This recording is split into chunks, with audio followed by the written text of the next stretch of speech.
출애굽기 15장 22절로 27절 말씀입니다.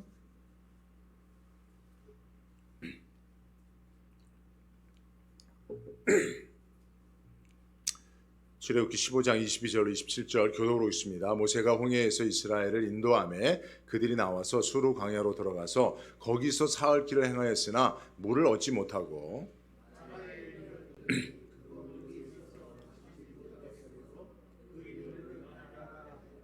백성이 모세를 대하여 원망하여 가로되 우리가 무엇을 마실까 하매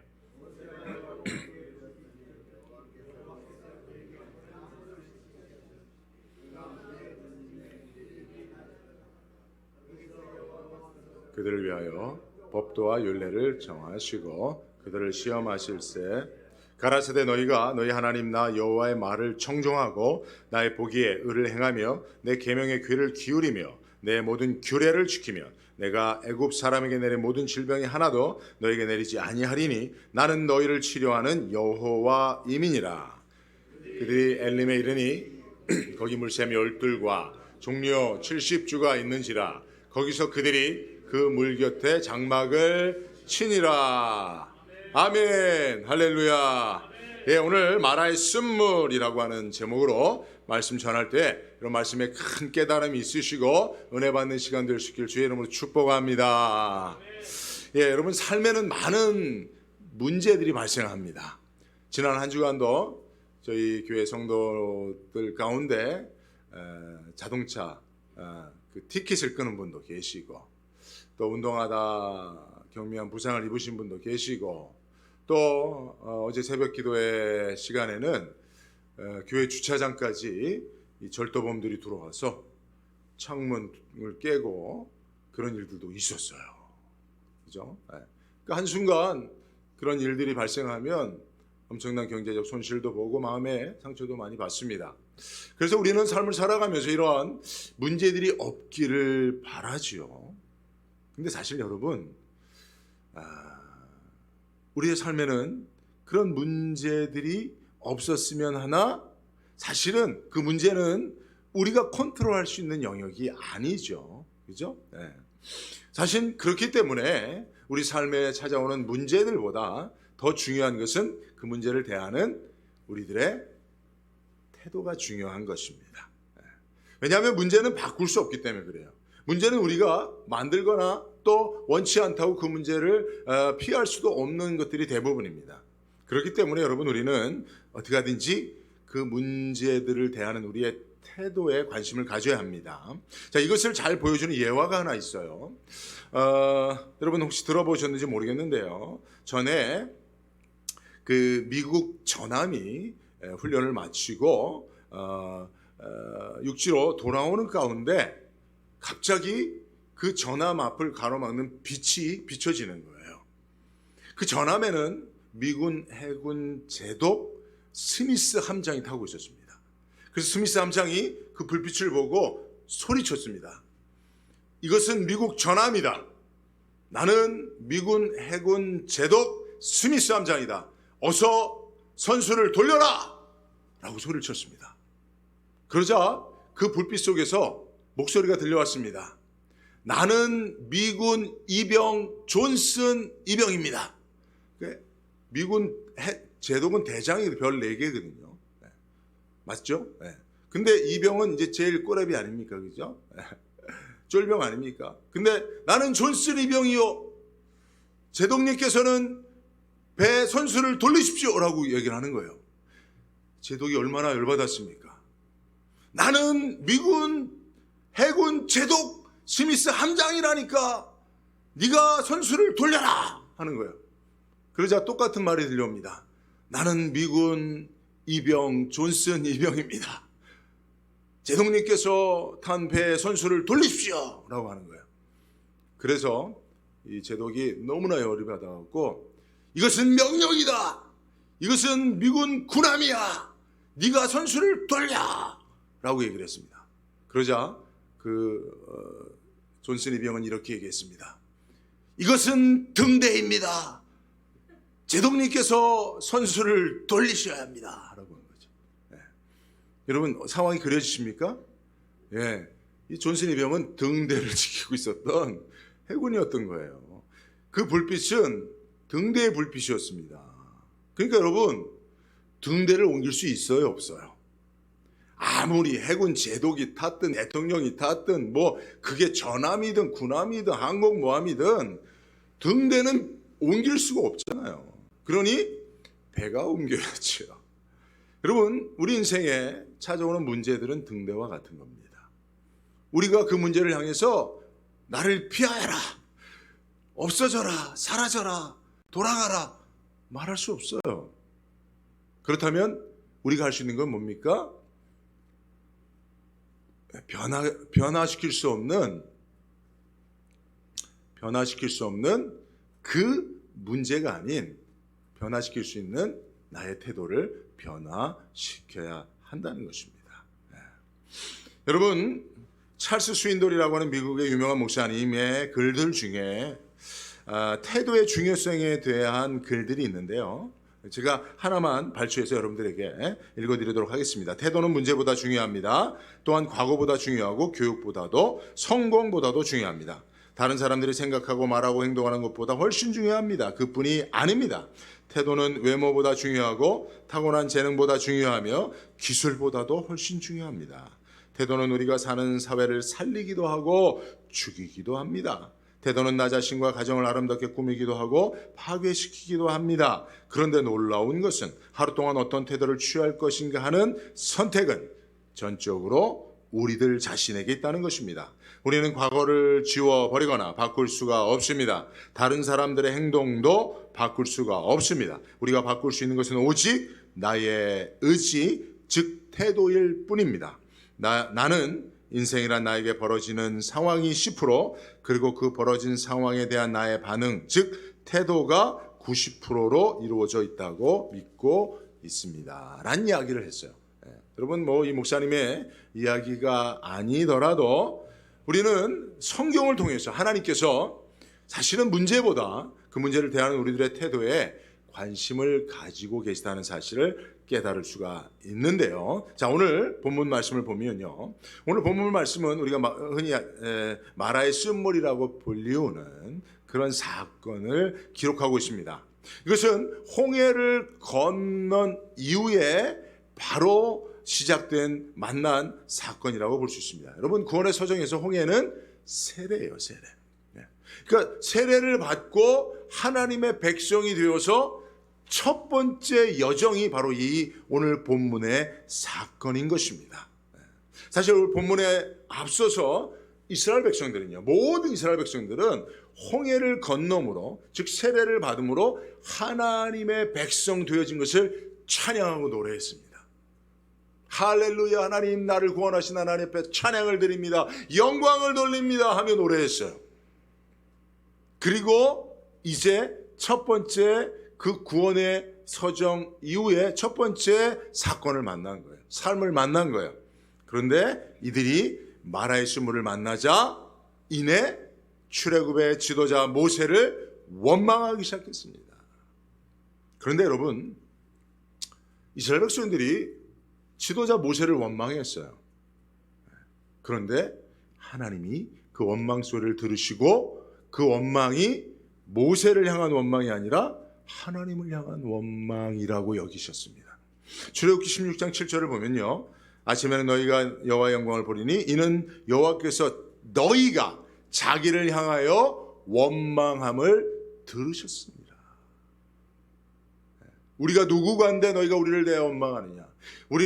나는, 모세는, 아론은 하나님이 너희를 위하여 세운 출애굽의 지도자라는 거예요.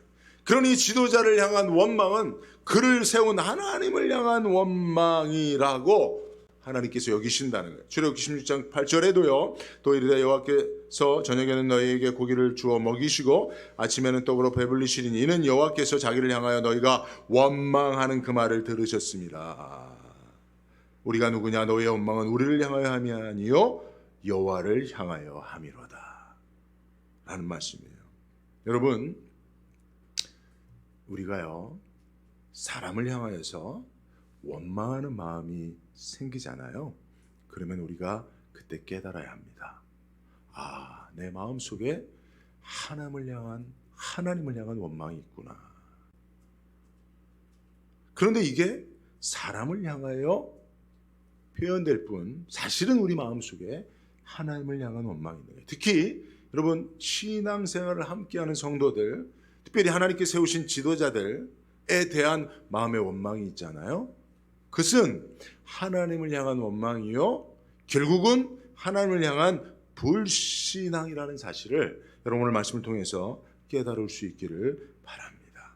근데 사실 여러분, 제가 지난 새벽에도 말씀을 드렸지만 죄악된 본성을 가진 우리들 안에, 죄악된 본성을 가지고 있는 저와 여러분들 안에 그 본성으로부터 나온 가장 많은 열매가 원망이에요. 원망이에요. 여러분, 이 사건 이후에 이스라엘 백성들이 지속적으로 원망합니다. 계속 원망합니다. 출애굽기 16장 1절에서 12절까지만 보더라도 오늘 보면 바로 이어지는 이 사건 이후에 만나는 사건들마다, 삶의 문제들마다 이스라엘 백성들이 보이는 첫 번째 태도가 원망이에요. 16장 1절부터 12절까지만 보더라도 원망이 7번이나 되어 있어요. 7번이나. 7번은 완전수죠. 그러니까 완전히 이스라엘 백성들의 마음속에는 원망으로 가득 차 있다는 거예요. 여러분, 전에 베토벤 바이러스란 드라마에 김명민이라고 하는 배우가 오케스트라 지휘자로 나와요. 근데 아주 이 마에스트로인데 아주 카리스마가 막 장렬하는, 아주 냉정한 지휘자입니다. 그래서 그 오케스트라 단원들 하나가 뭐 조금만 틀리면 가서 막 뭐라고 하는 거예요. 그게 이제 드라마입니다. 그래서 그 사람이 무엇인가 오케스트라 멤버가 마음에 안 들면 딱 그 앞에 서서 그래요. 그 사람을 뭐라고 부르냐면 이런 똥덩어리라고 불러요. 나이 고하를 막론하고 자기 마음에 안 들면 당신이 말이야 이 오케스트라에 민폐를 끼쳐도 되겠느냐, 실력도 없는 게 거기 왜 앉아갖고 이런 똥덩어리라고 얘기해요. 오케스트라 멤버라고 자기는 자부심을 가지고 있는데 이 마에스트로가 볼 때는 넌 똥덩어리일 뿐이야. 머리에 배에 똥만 차 있다는 이야기입니다. 그 얘기를 듣는 단원들은 아주 기겁을 하죠. 근데 사실은 여러분, 우리가 똥덩어리가 아니고 사실은 원망 덩어리입니다. 여러분, 오늘 우리가 말씀을 통해서 우리 자신을 좀 볼 수 있길 바라는데요. 여러분, 우리 안에 특별히 죄악된 본성을 가지고 있는 우리 안에 원망이 가득합니다. 원망이 가득합니다. 여러분, 이스라엘 백성들이 바로 우리들의 모습인데, 여러분, 이스라엘 백성들이 구원을 받아 출애굽한 이후에 광야 생활 어떻게 했습니까? 그들이 하나님의 보인 태도가 뭡니까? 지도자에게 보인 태도가 뭡니까? 원망이에요. 이러한 이스라엘 모습을 보면서 저는 말씀을 준비하는 가운데 정말 하나님 대단하시다. 하나님 훌륭하시다. 하나님 참 좋으시다. 라는 생각을 했습니다. 원망하는 그 백성들을 하나님의 백성 삼으시고요, 그들 구원하셔서 약속의 땅, 기업으로 주시는 그 땅으로 인도해 가시는 가운데 하여튼 쏟아놓는 모든 것이 원망이지만 하나님이 그 원망하는 그 이스라엘 백성들을 상대하시고 품어주시고 그들을 대해 주시는 모습들을 보면 하나님 훌륭하시다 라는 생각을 해보지 않을 수가 없습니다. 자, 오늘 24절을 보니까요, 원망하는 이스라엘 백성들의 원망을 하나님이 들으셨어요. 그러자 25절에 하나님께서 한 나무를 지시하셔서 그 나무를, 아마 이제 나무 가지겠죠, 그 쓴물에, 마라의 쓴물에 던지게 하십니다. 그러니까 그 하나님이 지시한 나무 가지가 들어간 그 쓴물이 어떻게 돼요? 단물이 돼요. 그래서 이스라엘 백성들이, 원망하는 이스라엘 백성들이 그 쓴물을 달게 마십니다. 하나님이 만들어 주신 단물 저도 한번 맛보고 싶은데 어떤 맛이었을까요? 만나도 그렇고요, 메추라기도 그렇고요, 정말 한번 맛보고 싶어요. 천국에 한번 맛볼 수 있을지 모르겠는데. 자, 그런데 여러분, 여기서 우리가 중요한 하나님의 모습을 발견할 수가 있습니다. 여러분, 하나님께서요, 당신을 향하여 원망하는 이스라엘 백성들의 그 원망의 소리를 간절한 기도의 소리로 받아주신 거예요. 그래서 이 쓴물을 어떻게 먹겠습니까? 왜 이 쓴물을 우리 앞에 허락하신 겁니까? 왜 이 쓴물로 우리를 인도하신 겁니까? 하고 원망하는 이스라엘 백성들의 그 원망의 푸념 소리를, 투정 소리를 하나님은 기도로 들어주시는 거예요. 그래서 어떻게 반응하세요? 이놈들아! 왜 원망하냐 이놈들아? 내가 너희들을 위해서 홍해를 가르지 않았느냐 이놈들아? 라고 하시지 않고 하나님은 그 원망 소리를 듣고 그 쓴물을 단물로 바꾸시는 일을 한단 말이죠. 얼마나 놀랍습니까? 그죠? 이게 하나님이시죠. 우리가 이 하나님을 만나야 합니다. 이 하나님의 성품을 경험할 수 있어야 됩니다. 그죠? 마치 그런 거예요. 막 투정 부리는 어린 아이들. 그죠? 그 아이들에게 자기의 젖을 내어주는 어머니. 그러면 그 아이의 울음이 그 옆집 사람에게는 시끄러워, 저 애가 왜 이렇게 징징대고 난리야 그러잖아요. 근데 어머니는 그것을 아이의 소원으로 듣는 거예요. 기도의 제목으로 받는 거예요. 그래서 젖을 물려주면 아이가 울음이 그치고 원망이 그치고, 그죠? 배고픔을 채우는 것처럼요. 하나님이 그러신 분이세요. 그렇기 때문에 여러분, 중요한 것은 우리가 원망이 생길 때마다 어떻게 해야 돼요? 사람에게 가서 그것을 쏟아놓지 말고 하나님 앞에 그 원망을 가지고 기도 제목 삼으실 수 있길 바랍니다. 우리 삶에 원망할 만한 문제가 발생한다는 것은 하나님 앞에 기도해야 할 그런 시간이 왔다는 겁니다. 그러면 하나님이 그 기도 가운데 혹 우리가 원망이 섞인 기도를 할지라도 하나님께서 들어주시는 줄로 믿습니다. 뿐만 아니라 여러분, 이것을 우리들의 인간관계 속에 적용해 본다면 누군가가 우리에게 원망한다면 저 사람의 마음에 무엇인가 소원이 있구나 라고 생각하시면 되는 거예요. 너 왜 이렇게 징징대는 거야? 왜 나에게 원망해요? 왜 나한테 불평해요? 하지 말고 마음에 나로부터 무엇인가 하나님의 공급하심을 채울 것이 있겠구나 생각하고 그것을 바라볼 수 있기를 주님의 이름으로 축복합니다. 자, 그런데 여러분, 이와 같이 원망하는 마음이 일어날 때 우리가 그것을 원망으로 풀지 않고 기도로 풀어가는 것, 이게 사실은 원망이라고 하는 문제를 대하는 우리들의 태도잖아요. 그죠? 그래서 여러분, 이 태도를 훈련하고 이 태도를 습관화하는 것이 중요하다는 것입니다.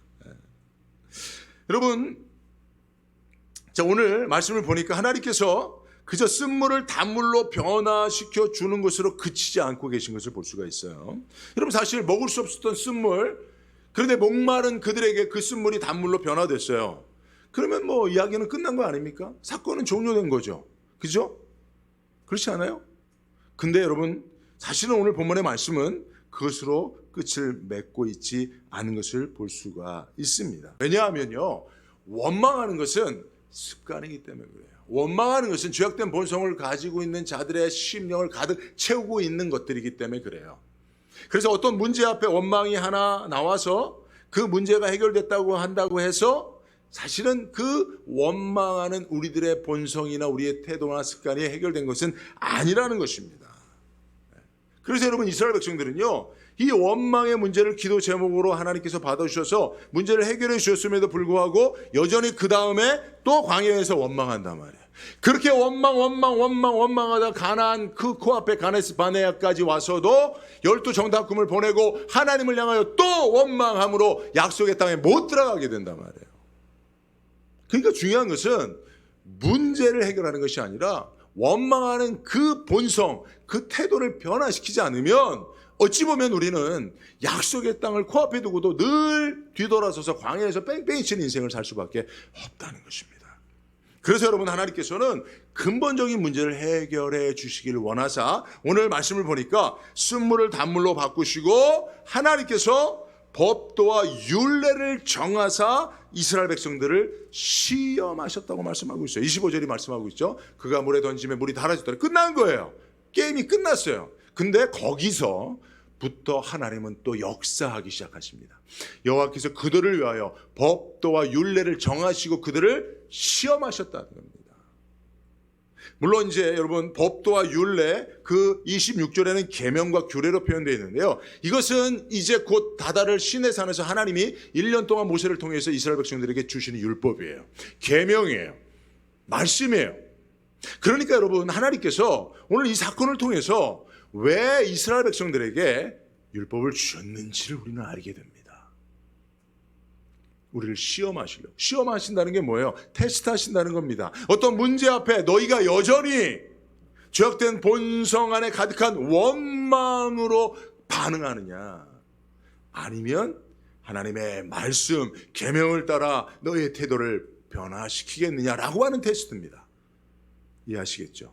그래서 여러분 하나님은 이 사건들을 성경에 기록하셔서 우리도 똑같은 죄악된 본성을 가지고 늘 문제 앞에 원망할 때에 우리의 태도를 하나님의 말씀으로 변화시켜 가야 할 것을 우리에게 말씀하고 계시는 겁니다. 16장 4절도 이같이 하여 그들이 나의 율법을 준행하나 아니하나 내가 시험하겠다라고 하시는 말씀이 바로 율법을 주신 의미들을 담고 있는 거예요.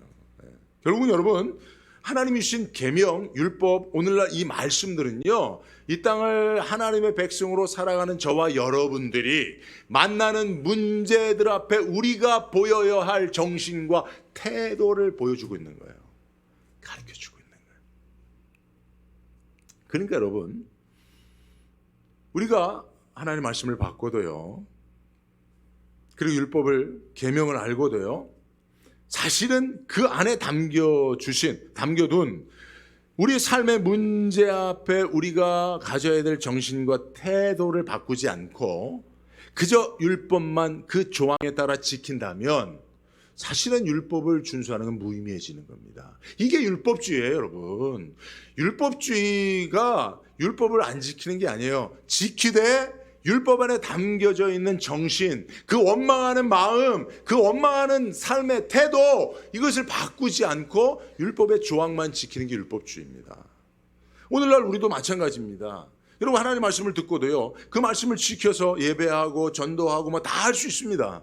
그런데 중요한 것은 말씀 안에 담아두신 삶의 문제를 대하는 우리들의 태도, 그 정신이 변화되지 않고 그저 예배하고 그저 전도하고 그저 뭐하고 함으로 사실은 그것으로는 하나님 앞에 별무 소용이 없다는 것을 우리가 깨닫게 되어야 한다는 것입니다. 하나님께서 이 말씀을 준비하는 저에게 아주 중요한 교훈을 하나의 경험을 통해서 깨닫게 해주셨어요.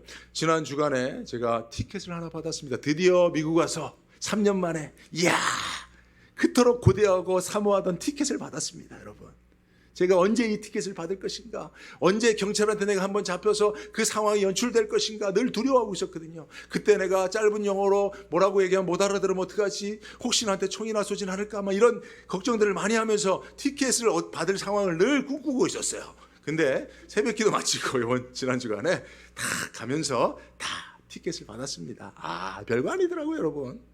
혹시 티켓 받을까 두려워하시는 분들 염려하지 마십시오. 티켓 별거 아닙니다. 근데 중요한 것은요, 제가 3년을 매일같이 오고 간 길이잖아요, 유클리드 길이. 근데 그게 35마일이라고 하는 사실을 알고는 있었지만 내 마음속에 새기지는 못하고 있었어요. 그리고 중요한 것은요, 왜 티켓을 받는 상황이 어떻게 됐냐면요, 제가 이렇게 쫙 가는데 앞에 한 20마일로 가는 차가 있더라고요. 제 앞에 어떤 한 차가, 그 차가 너무 느리게 가니까 쉥 하고 추월해 가는 거예요. 저도 누구를 따르겠습니까? 그 차를 따랐죠. 쫓아서 스윙하고 쫓아갔더니 경찰이 와서 나만 잡더라고요. 그렇게 추월한 차가 한 서너 대 되는데 나만 잡더라고요. 그렇다고 내가 왜 나만 잡냐, 이짜니 저짜니 뭐 할 말이 있습니까? 그냥 뭐 I'm sorry 해버렸죠. 뭐. 근데 제가 깨달은 거 있어요. 제가 얼마나 부끄러운지요. 창 추월해 가면서 뒷차를 보면서 저런 바보 같은 건 20마일로 가고 있어요. 아이고, 이렇게 조롱했거든요. 근데 경찰이 아이 바보 같은 거 50마일로 가고 있어 나를 쏘고 조롱하고 있었던 거예요. 제가요 35마일이라고 하는 그 속도 제한을 알고 있었지만, 그리고 때로는 잘 지켰지만, 그러나 저의 마음의 태도는, 저의 삶을 살아가는 삶의 속도를 향한 나의 정신은 35마일 가지고는 택도 없는 거예요. 50마일로 달려가도 나는 할 일이 많고 바쁜 사람이에요. 여러분, 한국 사람들이 삶을 대하는 가장 두드러진 태도가 뭡니까? 빨리. 뭘 생각해 보니까 내가 35마일로 가지 않고 50마일로 간다고 해서 뭐가 달라집니까? 내가 집에까지 50마일로 갈 때와 35마일로 갈 때와 3분도 차이 안 날걸요? 1, 2분도 차이 안 날걸요? 근데 내가 왜? 중요한 것은 내가 삶을 그렇게 살고 있었던 거예요. 빨리라고 하는 정신으로 살고 있었던 거예요. 느리게 가는 것들은 저 바보 같은 것들이라고 생각하고 있었던 내 마음이 변화되지 않으니까 35마일이라고 하는 그 준칙을, 그거를, 법을 지키면서도 사실은 그 무의미했던 거예요. 언젠가는 반드시 그것을 어기고야 만 것이고 드디어 3년 만에 경찰이 그걸 발견한 거죠. 여러분, 똑같습니다. 제가 티켓을 받고 한 400~500불 지불을 하고 난 다음에 지금이야 뭐 좀 잘 지키겠지만 여전히 내 마음속에 빨리 가야지. 뭐 규정속도로 가다가는 내 인생은 뒤처져 라고 하는 마음이 있다면 35마일, 40마일 무의미한 거죠. 마찬가지입니다, 여러분. 우리 마음속에 원망하는 이 태도, 이 정신, 이 마음, 이 죄악된 본성, 이게 변화되지 않고서야 하나님의 말씀 알아도, 그것을 때론 지켜도 하나님 앞에 그것은 무의미한 거예요. 언젠가는 반드시 범하고야 마는 것이죠. 언젠가는 반드시 하나님 앞에 또다시 원망하는 인생을 살 수밖에 없는 것이죠. 그래서 하나님은요, 우리가 한 번, 두 번 말씀을 지키고 순종하는 거, 그거 하나님 보시지 않고요, 근본적으로 우리 마음이, 특별히 이 원망하는 이 태도, 이걸 바꾸기를 원하고 계신다는 겁니다. 그래서 여러분, 예수님께서 이 땅에 오셔서 하신 말씀들을 보면요, 율법의 정신을 가르쳐 주시는 말씀이에요. 너희들의 그 원망하는 태도를 변화시켜야 된다라고 다시 율법에 대해서 예수님께서 산상수훈을 통해서, 그 이후의 말씀을 통해서 가르쳐 주셨다는 사실을 여러분 꼭 기억하시고, 하나님의 말씀은요, 우리의 마음을 바꾸는 겁니다. 우리의 본성을 바꾸는 겁니다. 우리의 태도를 바꾸는 것인 줄로 믿으시기 바랍니다. 끝으로 여러분, 오늘 본문 말씀에서 이제 깊이 묵상을 요구하는 결론본의 말씀이 있는데요, 26절을 한번 보겠습니다. 26절 우리 한번 다 같이 읽습니다. 시작. 너희가 너희 하나님 나 여호와의 말을 청종하고 나의 보기에 의를 행하며 내 계명에 귀를 기울이며 내 모든 규례를 지키며 내가 애굽 사람에게 내린 모든 질병이 하나도 너희에게 내리지 아니하리니 나는 너희를 치료하는 여호와임이니라. 자, 여러분, 지금 마라의 쓴물을 만났어요. 그래서 하나님께서 쓴물을 단물로 바꿔주셨어요. 그리고 그 원망하는 태도를 변화시키기 위해서 율법과 규례를 정하여 주시겠다고 말씀하셨어요. 근데 그것을 지키면 하나님이 뭐 해주시겠다는 거예요? 치료하시겠다는 거예요. 여러분, 이것과 이 말씀의 문맥과 이 치료하시는 하나님 연결이 어떻게 됩니까? 이게 사실은 우리의 묵상의 제목이에요. 제가 이 말씀을 가지고 오랫동안 묵상을 했는데, 하나님께서 이것을 의미를 보다 이렇게 좀 앞에 있는 문맥과 연결해서, 원망이라고 하는 문제와 연결해서 하나님께서 저에게 어떤 하나의 사건을 통해서 또 깨닫게 해주셨어요. 지난 주간에 제가 또 운동하다가 또 조금 다쳤어요. 여러분, 걱정하지 마십시오. 제가 사실 좀 부끄러운 얘기인데 여러분들 말씀을 위해서 여러분들에게 좀 소개를 할까 하는데요, 제가 사실 운동하면서 2번 다쳤습니다. 한 번은 크게 종아리가 다쳤고, 이번에는 햄스트링이 좀 다쳤는데, 근데 제가 한번 생각해 봤어요. 왜 다치지 내가? 왜 다칠까? 그 상황을 딱 2가지를 비교해 보니까 똑같은 상황이 있었어요. 지난번에는 결승전이었습니다. 이것만 이기면 족구화를 하나 탈 수 있어요. 족구화 100불도 안 해요. 근데 그 족구화가 얼마나 내가 욕심이 났는지, 1등이라고 하는 명예와 그 족구화가 욕심이 타갖고 마지막 요 한 세트만 이기면 되는데, 토스가 자기가 해야 할 역할을 너무 못하는 거예요. 너무. 제가 마음속에 왜 저걸 못 받지? 왜 저걸 토스가 안 하지? 계속 원망하는 마음이 들어서 토스가 받아야 되는데 여전히 못 받아서 제가 그걸 달려서 들어가다가 종아리 근육이 파열이 됐어요. 이번에도 제가 왜 다쳤냐면, 제가 6주간의 평점을 냅니다. 근데 제가 1등이에요. 단연히 1등이었습니다. 그러니까 마지막 게임에 4게임을 하는데 전패만 아니면 제가 여전히 1등으로 그냥 1등이 되는 거예요. 평가가 되는 거예요.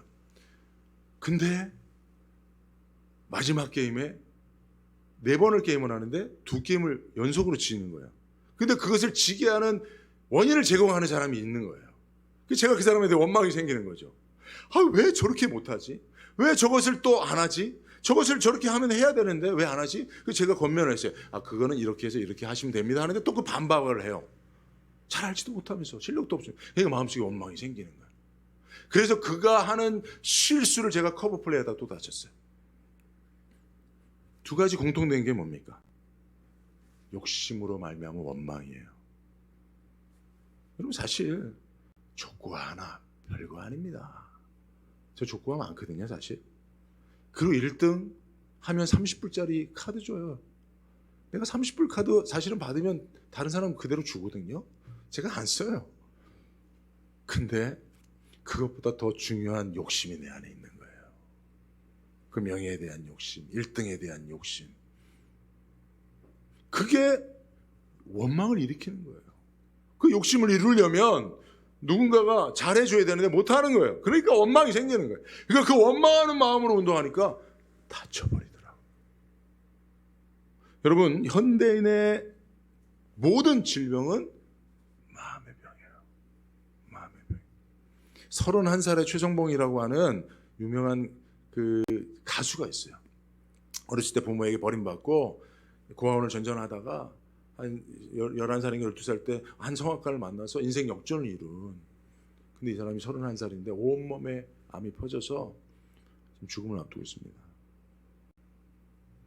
인터뷰를 했는데 자기 삶이 원망이었다.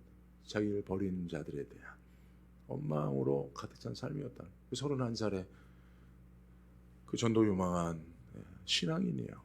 근데 이제 와서는 자기가 이제 원망을 다 내려놓고 하나님이 나를 데려가셔도 원망하지 않겠다. 이렇게 이제 고백을 하더라고요. 여러분, 우리를 병들게 하는 게 원망이더라고요. 원망하는 마음은 육체도 망가뜨리더라고요.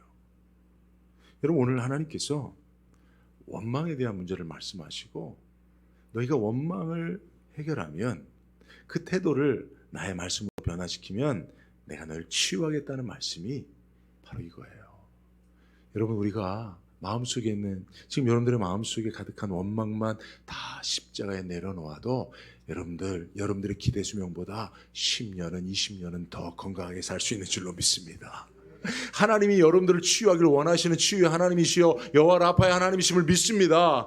그러나 우리 마음속에 여전한 원망으로 가득 차서 모든 문제 앞에 사람을 향하여 원망하며 산다면 여러분, 하나님이 어찌 우리를 치유하시고자 원하셔도 치유할 수 있으시겠습니까?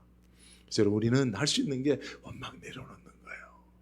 그래서 여러분, 이것을 우리가 할 수 없기 때문에 예수님께서 이 땅에 오셔서 십자가를 지고 죽으시고 성령을 보내주실 것입니다.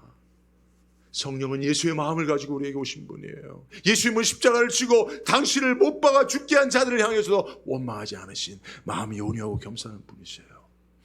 그 마음을 가져야 됩니다. 그러면 우리는 원망에서 벗어날 수 있는 것이죠. 말씀을 했습니다. 27절 보니까 그들이 엘림에 이르니 거기 물샘 열둘과 종려 70주가 있는지라 거기서 그들이 그 물 곁에 장막을 치니라 했습니다. 여러분, 마라의 쓴물 지나자 이내 엘림이 있었던 거예요. 조금만 원망하지 않고 참았으면, 기다렸으면 엘림으로 하나님이 인도하시고 있는 거예요. 여러분, 하나님은 지금 엘림을 향해 가고 계신 거예요. 그 가는 여정에 마라의 쓴물이 있었을 뿐이에요. 여러분, 인내하지 못하고 참지 못하고 3일도 안 돼서 이내 원망하는 마음이 터져 나온 것 뿐입니다. 조금만 인내하면, 뭐 하면서? 기도하면서, 뭐 하면서? 기다리면서 인내하면 하나님의 엘림을 곧 만나게 됩니다. 여러분, 우리 눈앞에 엘림이 있습니다. 지금 여러분들이 마라의 쓴물 앞에 있을지라도 여러분, 그 쓴물을 보지 마시고 그 쓴물 때문에 원망하는 마음을 기도로 바꾸셔서 하나님이 예비하신 엘림으로 나아가실 수 있기를 주님의 이름으로 축복합니다. 기도하겠습니다. 걸어가신 하나님, 감사합니다. 말씀을 통하여 우리 안에 가득한 원망을 보게 하시니 감사합니다.